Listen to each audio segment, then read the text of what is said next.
శోభనం గదిలో పంపించినటువంటి ఆ పిల్లల్ని, ఆ పేదరికంలో ఉన్నటువంటి పిల్లలు, ఆ ప్రభుత్వ పాఠశాల చదువుకునేటువంటి పిల్లల్ని శోభనం గదిలోకి పంపిస్తున్నారు అన్నట్టుగా ఉంది అని చెప్పి గరికపాటి అంటున్నారు. ఒకసారి గరికపాటి ఏమన్నారు ఒకసారి మీరు కూడా వినండి. వాళ్ళు పోయినారు, వాళ్ళు తెచ్చుకోలేదు మానేమానండి. పిల్లలకు వాళ్ళల్లో మధ్యాహ్న భోజనం ముఖ్యమైనది, చదువు మధ్యాహ్నం అయిపోయింది. చదువు ఎవడికి అక్కల్లా.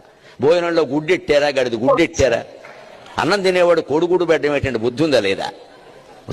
చదువుకోమని లేకపోతే వెళ్ళిపోమని చెప్పండి. కొడుకుడు కోసం వస్తావు నువ్వు. ఈ గుడ్లు లెక్క రాయాలి మాస్టర్లు, వాళ్ళ కర్మ కాలిపోయి.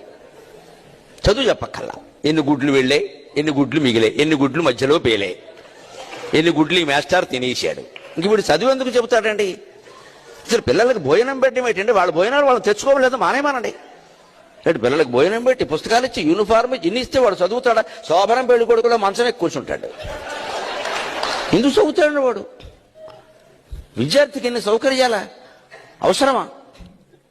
చదువు రావట్లేదు ఎవరికి, భోజనాలే వస్తున్నాయి. పైగా అందులో బల్లి పడింది, పిల్లి పడింది, పడదా?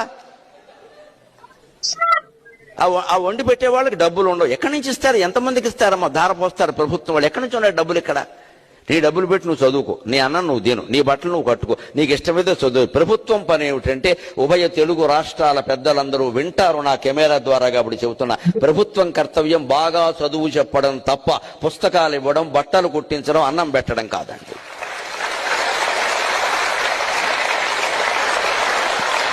మేము ఖచ్చితంగా చదువు చెప్పిస్తాం, నీ జీవితానికి బాధ్యత వహిస్తాం. నీకు నమ్మకం ఉంటే రా, లేకపోతే వెళ్ళిపో. ఈ మాట అనే దమ్ము లేదు ఎవరికి. ఎందుకంటే అందరికీ మళ్ళీ ఎన్నికలు రావాలి, మళ్ళీ మనం రావాలి, మళ్ళీ మనం రావాలనే దరిద్రం వదిలిపోతే ఇవన్నీ ఉంటాయి. మళ్ళీ నువ్వే ఎందుకు రావాలి? ఇంకొకడు వస్తాడు, నీకు అనవసరం. వాళ్ళల్లో మధ్యాహ్న భోజనం ముఖ్యమైనది, చదువు మధ్యాహ్నం అయిపోయింది. చదువు ఎవడికి అక్కల్లా.